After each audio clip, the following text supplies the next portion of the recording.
नमस्कार मित्रांनो, लपंडाव या मालिकेचा नवीन प्रोमो तुम्ही पाहिलाच असेल. जर नसेल पाहिला तर आजचा भाग सांगण्याआधी मी तो तुम्हाला पटकन सांगते. तर काय होणार आहे, कान्हा आता खऱ्या तेजस्विनीला कामत बंगल्यावर घेऊन जाणार आहे आणि ते सुद्धा प्रति सरकार बनून. म्हणजे एकाच घरात आता दोन सरकार असणार आहेत. आता सरकार नावाच्या नागिनीला ठेचायचं असा कान्हाने निर्धार केलाय. खरी तेजस्विनी आता सरकार बनेल का, आणि ती बनली तरी तिच्या इतकी वाईट तर नाहीच आहे. सरकार आणि खरी तेजस्विनी एकदम असे टोकाचे कॅरेक्टर्स आहेत. तर खूप मज्जा येणार आहे आपल्याला पाहायला. आणि मित्रांनो, पण मात्र आता सखीला कान्हावर शंका आली आहे की तो तिच्यापासून काहीतरी लपवतोय. त्याचबरोबर कान्हाचा आणि सखीचा बालपणीचा फोटो सखीच्या हाती लागलाय आज. तर बघूया मित्रांनो, आता सखी सत्य समजल्यावर काय रिॲक्ट करणार आहे. तर व्हिडिओ शेवटपर्यंत नक्की पहा. आज 15 जुलै आणि आपण लपंडाव या मालिकेचा आजचा रिव्ह्यू पाहणार आहोत. तर मित्रांनो, एपिसोडच्या सुरुवातीला त्यांनी दाखवलंय की कान्हा खऱ्या तेजस्विनीला त्याचं सत्य सांगितलंय त्यांनी. आणि त्यानंतर तो म्हणतो की आम्ही एका मिशनवर आहे, सरकार पाडायचंय आम्हाला आणि आम्ही तिचं खूप नुकसान केलंय.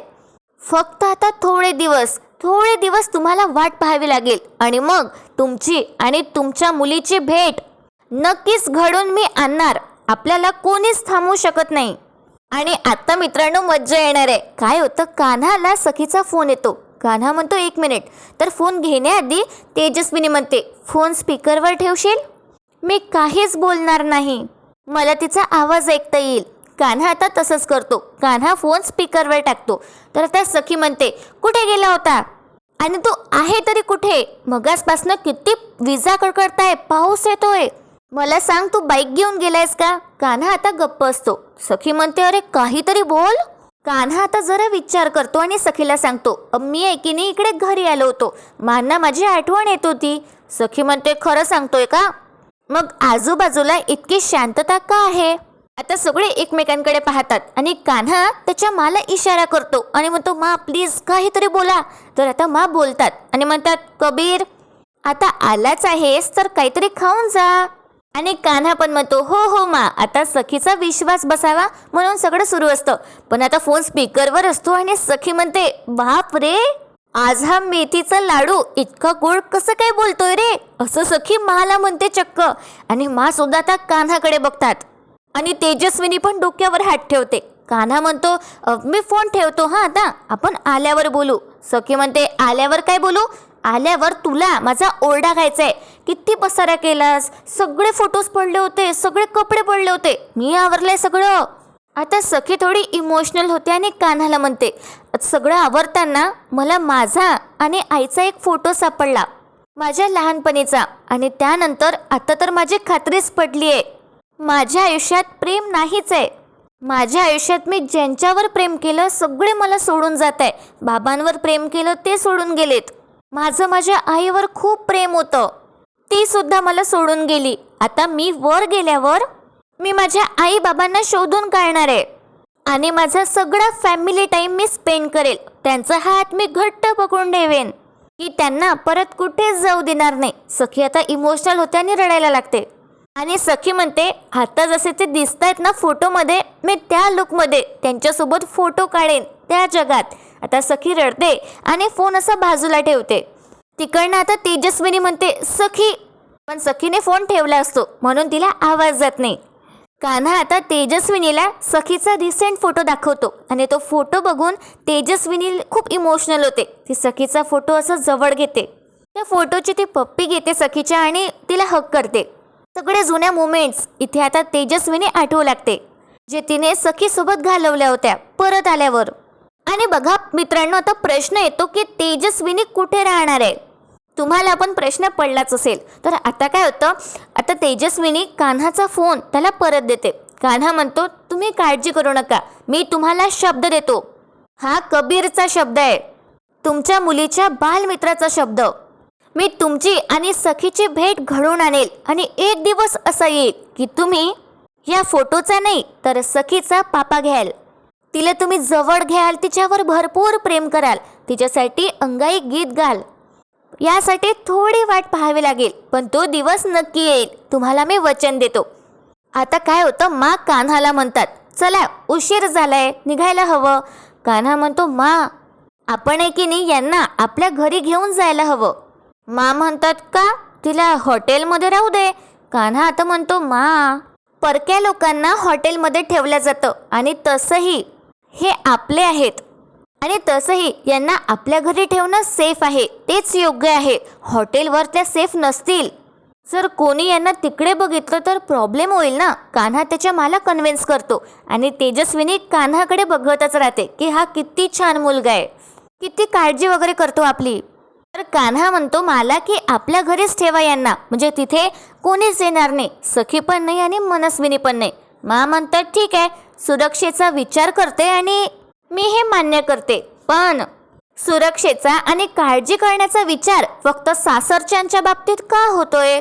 मग आता कान्हाला टोमणा मारतात आणि म्हणतात, अशीच काळजी आपली ओळख सगळ्यांसमोर येऊ नये तेव्हा घेतली असती तर आतापर्यंत आपला सूड पूर्ण झाला असता. कान्हा म्हणतो, मा असो. आता कान्हा काही एक्सप्लेनच करत नाही मला, कारण आपल्यालाही माहिती आहे मा काही ऐकूनच नाही घेत. पण माने तेजस्विनीला वाचवून खूपच भारी काम केलं असतं. तर काय होतं, आता कान्हा म्हणतो तेजस्विनीला, तो विचारतो, तुम्ही आमच्या घरी याल ना? म्हणजे आता तेजस्विनी आणि अपर्णाची पण भेट होणार आहे. तेजस्विनी आता काहीच उत्तर देत नाही आणि आपल्याला कट टू सीन दाखवला जातो की माने आता तेजस्विनीला त्यांच्या घरी आणलंय. तिथे आता तेजस्विनी सगळं घर वगैरे ऑब्झर्व करते. ऑफकोर्स तिचं हे घर ओळखीचं असतं, कारण सखी बालपणी तिथे खेळायला यायची. राघव कामत आणि देवदत्त कामत हे बेस्ट फ्रेंड्स होते. अपर्णा आणि तेजस्विनी पण खूप चांगल्या मैत्रिणी होत्या. त्यामुळे आता सगळ्या आठवणी ज्या तेजस्विनीच्या मनात असतात त्या आता तिला आठवू लागतात. तेजस्विनी आता सगळं घर बघते आणि मानना म्हणते, वस्तू जुन्या होतात पण आठवणी तशाच राहतात. आठवणी कधीच जुन्या होत नाही. हे घर हे जसेच्या तसं आहे. आता तेजस्विनी डायनिंग टेबलकडे इशारा करते आणि म्हणते, ह्या डायनिंग टेबलवर बसून मी आणि अपर्णा तासन तास आम्ही गप्पा मारायचो. सखी आणि कान्हा इथे इतकी मस्ती करायचे, दिवसभर पडापड करायचेत. आणि तेजस्विनी आता सोफ्याकडे इशारा करते आणि म्हणते, इथे मी देवदत्त भाऊजींना राखी बांधली होती. तर आता मा तेजस्विनीला म्हणतात, जुन्या आठवणी काढू नको. तेजस्विनी म्हणते, माफ करा मा, मी भावनेच्या भरात बोलून गेले. इथे आली आणि सगळ्या आठवणी डोळ्यासमोर अशा उभ्या राहिल्यात म्हणून बोलले. आता मला सुद्धा जुन्या आठवणी काढल्या की त्रास होत असतो. तेजस्विनी आता सॉरी म्हणते माना आणि आता तेजस्विनीचं लक्ष जातं त्या मोठ्या फोटो फ्रेमकडे, जो किर्लोस्करांचा फॅमिली फोटो असतो. त्यामध्ये लहानपणचा कान्हा, त्याची आई, बाबा आणि मा असतात. लवकरच मित्रांनो तो सीन येणार आहे जेव्हा सखीच्या हाती कान्हा आणि सखीचा बालपणचा फोटो लागतो. तर थोडाच वेळ मित्रांनो वाट पहा. तर इथे आता काय होतं, तेजस्विनी त्या फोटो फ्रेमवरून हात फिरवते आणि म्हणते, गोड फोटो आहे हा, गोड फॅमिली आहे. मा म्हणतात, आहे नाही, गोड कुटुंब होतं, ते उद्ध्वस्त केलं तुझ्या बहिणीने. तेजस्विनी म्हणते, मा मी तिला माझी बहीण मानत नाही. मा म्हणतात, आपण नाती नाकारली तर ती तुटत नसतात, ती जशीच्या तशी राहत असतात. तू आणि तुझी बहीण तुमचं रक्ताचं नातं आहे आणि तुमच्या मान्यानं ते बदलत नाही. तसं तर तुझी मुलगी माझी नातसून आहे, पण मी तिला मानत नाही आणि आता माझ्या नातवाने ते नातं जुळून आणले, तर मी कसं बदलू शकते? तर मित्रांनो आता माचं थोडं अति होतंय. तिला माहिती झालंय की तेजस्विनी कामतची मुलगी आहे सखी आणि तिचा यात काहीच दोष नाही, तरी त्या आता सखीचा रागरागच करतात. असो, एक दिवस येईलच की मा सखीला पूर्ण मनाने एक्सेप्ट करेल. तर आता इथे काय होतं, तेजस्विनीला वाईट वाटतं पण ती काहीच बोलत नाही. त्यानंतर तेजस्विनी मांना विचारते, अपर्णा कुठे आहे? मा म्हणतात, झोपली असेल, तू पण जा आणि झोप, काही लागलं तर मला उठव हा, आवाज दे, कारण या घरात मी झोपतच नाही. सुडाची आग मला जाग ठेवते, जा तू आराम कर आणि झोप. तेजस्विनी म्हणते, हो. तर मित्रांनो एक प्रश्न माझ्या मनात आला, आता इतके श्रीमंत हे कबीर घराणं, हे किर्लोस्कर घराणं आणि माने आता तेजस्विनीला वाचवलं, मग तिला अशी फाटकी तुटकी साडी का घालायला दिली? इतक्या दिवसापासून तेजस्विनी ऑलमोस्ट एकच साडी नेसत आहे. माने तिच्यावर उपचार केलेत, रोज तिला भेटायला पण जाते. तिला एखादी 1-2 जोडी साड्या द्यायला हव्या होत्या, कारण तिच्या अंगावरती अशी फाटकी साडी आणि फाटकं ब्लाऊज होतं. असो, मनात वाटलं म्हणून सांगितलं. तर आता काय होतं, तेजस्विनी बिचारी आता आराम करायला जाते. इथे आता सीन शिफ्ट होतो. कान्हा घरी आलाय आणि सखी आता झोपली असते. कान्हाची वाट बघून बघून ती थकली असते. आता कान्हाला उशीर झाला असतो यायला. तो आता सखीकडे बघतो तर सखी अशी झोपली असते आणि तिच्या बाजूला तोच तो फोटो असतो, तिचा आणि तिच्या आईचा. कान्हाला आता थोडं वाईट वाटतं, कारण त्याला आता खूप मोठं सत्य माहिती झालंय, पण तो सखीला इतक्यात सांगू पण शकत नाही त्याचं. कान्हा आता तो फोटो बघतो. त्यामध्ये आता लहानपणची सखी असते आणि त्या फोटोकडे बघून कान्हाच्या एक गोष्ट लक्षात येतं. त्याच्या आता ही गोष्ट लक्षात येते आणि तो स्वतःला म्हणतो, कबीर, मागच्या वेळेला जे घडलं ना, तो बाबांचा इशारा होता. आमचे फोटोज तिथे ठेवणं सेफ नाहीये. कान्हाला वाटत असतं ही योग्य वेळ आहे. कान्हा म्हणतो, सखी पण झोपली आहे, आता रात्र पण आहे. जे मी दिवसा नाही करू शकत ते आताच करतो. कान्हा आता पटकन फोटो हलवण्यासाठी कपाटावरचे सुटकेस असते ना, ते तो खाली घेतो. हळूच ती तो बॅग उघडतो आणि त्यामधला तो कुर्ता बाहेर काढतो, ज्यामध्ये ते फोटोज असतात सखी आणि कान्हाचे. त्यामध्ये खरं तर 2 फोटोज असतात, पण आपल्याला त्यांनी एकच रिव्हील केलंय अजून. तर काय होतं, अचानक आता वीज अशी कडकडते आणि सखी झोपेतून दचकून उठते आणि तिच्या लक्षात येतं की कान्हा घरी आलंय आणि त्याच्या हाती काहीतरी आहे. तर बघा मित्रांनो, सखी आता हळूच उठते आणि कान्हाजवळ जाते आणि म्हणते, कबीर. आता कबीर एकदम दचकतो आणि त्याच्या हातून फोटोज खाली पडतात. एक फोटो तर सखीच्या पायाजवळच असतो. आता कान्हाला इतकं घाबरलेलं पाहून सखीच्या लक्षात येतं की काहीतरी गडबड आहे. तर बघा मित्रांनो, कान्हा आता पटकन एक फोटो उचलतो. तो दुसरा घ्यायला जाणार तितक्यात सखी तो दुसरा फोटो तिच्या हाती घेऊन घेते. कान्हा आता तो दुसरा फोटो घेण्याचा प्रयत्न करतो, पण सखी तो फोटो अशी मागे नेते, तिचा हात मागे नेते. त्यानंतर सखी तो फोटो असा समोर आणते. त्याची बॅक साईड आता सखीला अशी फेस करत असते, म्हणजे तो फोटो आता आपल्याला दिसतो आणि कान्हाला दिसतो. त्या फोटोमध्ये स्पष्ट दिसत असतं की सखी आणि कान्हा हे बालपणीचे मित्र आहे. त्यावर कान्हा त्या फोटोमध्ये श्री कृष्ण बनला आहे आणि सखी राधा बनली आहे. त्यांचा असं गोड असं क्यूट फोटो असतो तो. पण बघा आता काय होतं, सखीला तर पूर्णपणे शंका आली असते कान्हावर आणि सखी तो फोटो आता अशी पलटी करणार असते. कान्हा आता खूप घाबरला असतो. त्याला माहिती असतं की सखीला असं सत्य माहिती झालं की परत तिचा विश्वास तुटेल आणि नको ते होऊन बसेल. सखी आता तो फोटो पलटणार तितक्यात आता अचानक अशी लाईट जाते. आता लाईट गेली आहे म्हणून सखी इकडे तिकडे बघते. कान्हा आता पटकन तो फोटो घेऊन घेतो सखीच्या हातून. आता एका क्षणासाठी वाटलं होतं की सखी तो फोटो बघून घेणार आता. तर आता काय होतं, सखी म्हणते कान्हाला, काय झालं? म्हणजे ती ओरडतेच आणि कान्हाला म्हणते, फोटो का काढून घेतलास? कान्हा म्हणतो, सांगतो मी, पण लाईट गेली आहे ना, तुम्ही मेणबत्ती वगैरे काहीतरी आणा. पण आता सखीच्या लक्षात नाही आलं की तिच्याकडे फोन आहे, ती टॉर्च असा ऑन करून पण बघू शकते असं. तर कान्हा म्हणतो, ठीक आहे, सावकाश जा हां. सखी म्हणते, आणते हां. सखी आता निघून जाते मेणबत्ती आणायला. कान्हा आता पटकन दार बंद करतो, दीर्घ असा श्वास घेतो आणि म्हणतो, बाप रे, थोडक्यात वाचलो मी आज. नाहीतर आज हे सगळे फोटोज सखीच्या हाती लागले असते. इथे हे फोटो सेफ नाहीये. कान्हा आता पटकन ते सुटकेस वर ठेवून देतो आणि ते फोटोज तो कुठेतरी सेफ जागी लपवतो. आपल्याला ते दाखवलं नाहीये की त्याने कुठे लपवलेत. पण आता काय होतं, कान्हा सखीच्या येण्याआधीच तो बेडवर असं झोपून जातो. असं तो नाटक करतो आणि सखीला दाखवतो की तो खूप थकून आलाय म्हणून त्याला झोप लागली. आता काय होतं, सखी कान्हाला 2-3 वेळा हाक मारते आणि म्हणते, कबीर, ए कबीर, उठ. अरे असं झोपतोस काय तू, लगेच उठ ना.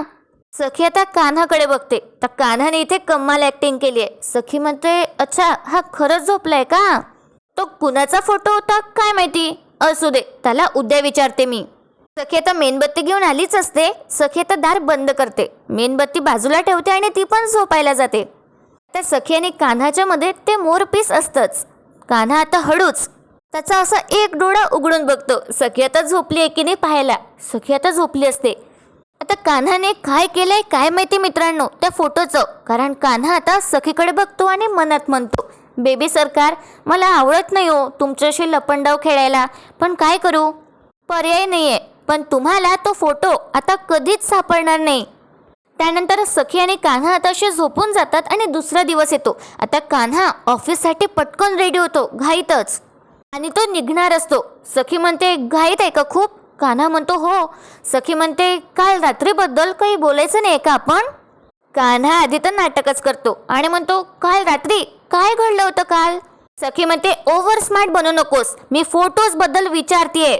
ते कोणाचे फोटो होते. कान्हा म्हणतो अहो ते फोटो प्रकरण सोडून द्या ना, आता जाऊ द्या ना, विसरून जा. सखी म्हणते नाही कबीर सांग. सखी आता हट्ट धरून बसली असते. कान्हा म्हणतो ठीक आहे. आणि आता कान्हा सखीला खोटं सांगतो आणि म्हणतो मागच्या वेळी तुम्ही माझे नको ते फोटोज पाहिले, ऑफकोर्स बालपणीचे. नको त्या अवस्थेतले ते फोटोज पाहिले होते तुम्ही. नको म्हणजे कपडे नाही अंगावर आणि असो, आता तसंच काहीतरी ते फोटोज असतील असं समजा आणि सोडून द्या. कान्हा आता परत निघणार असतो. सखी त्याला थांबवते आणि म्हणते कबीर आपल्याला डिस्कस करायचंय. कान्हाला वाटतं की फोटोज बद्दलच असेल. कान्हा म्हणतो काय आता. सखी आता परत म्हणते कबीर आपल्याला मनस्विनी बद्दल डिस्कस करावं लागेल. आपल्याला तिच्या विरोधात इतका मोठा पुरावा सापडलाय, ती सिझेरियनची फाईल, काहीतरी प्लॅनिंग करावं लागेल आता. त्यासाठी डिस्कस करायचं आहे ना. कान्हा म्हणतो बघा माझी मीटिंग आहे, तुम्ही ठरवा, तुम्ही प्लॅन करा, मी तुमच्या बाजूला आहेच, पण आत्ता मला निघावं लागेल प्लीज, खूप अर्जंट मीटिंग आहे, बाय बाय बाय. असं म्हणून कान्हा आता निघून जातो घाईतच. पण सखीला कान्हावर डाऊट येते. सखी आता स्वतःला म्हणते हा कान्हा पुन्हा माझ्यापासून काहीतरी लपवतोय. तितक्यात तिथे आता सगळेजण येतात. परशू काका, मीनाक्षी काकू, गौतम काका सगळेच. तर आता परशू विचारतो काय ग सखी, कबीर खूप गडबडीत होता का. मीनाक्षी पण म्हणते हो ना ग, आज तो लवकरच गेला. सखी म्हणते हो, त्याला ऑफिसचं काहीतरी अर्जंट काम आलं होतं म्हणून तो निघून गेला. आता मीनाक्षी काकू विचारतात सखीला आता पुढे काय करायचं. सखी म्हणते पुढे काय, आपण आहोत ना, आपण ठरवूया, आपण डिस्कस करू काय करायचं ते. आणि त्या मनस्विनीच्या विरोधात पुढचा पुरावा काय मिळतोय ते आपण ठरवूया. आता सगळे जण आता तयार असतात डिस्कस करायसाठी. आणि मित्रांनो आजचा भाग इथे संपतो. तर उद्याच्या भागात आपण पाहणार आहोत तोच खतरनाक प्रोमो जो मी तुम्हाला सुरुवातीला सांगितला होता. होतं असं होणार आहे की मनस्विनी आणि सखी ह्या सापशिडी खेळताना आपल्याला दिसत आहेत. आणि मनस्विनी सखीला चॅलेंज करत असते की तू माझं काहीच बिघडवू शकत नाही, कारण मी डोळ्याच्या रंगापासून तर DNA टेस्टपर्यंत सगळं बदललं आहे. मी रिपोर्ट्स पण चेंज केलेत, कारण आपल्याला माहिती आहे ह्या दोघी जोड्या बहिणी आहेत तर यांचे DNA मॅच होतात. पण सखी आता नवीन ब्लड ग्रुपचं एक नवीन इक्का टाकणार आहे. तर दुसरीकडे आता कान्हा आणि तेजस्विनी प्लॅनिंग करत असतात की तेजस्विनीला आता त्या घरात न्यायचंय सरकार बनवून आणि मनस्विनी नावाच्या नागिनीला ठेचायचंय. तर खूप इंटरेस्टिंग एपिसोड्स असणारे येणारे. तुम्ही एक्सायटेड आहात का, कमेंट करून नक्की सांगा.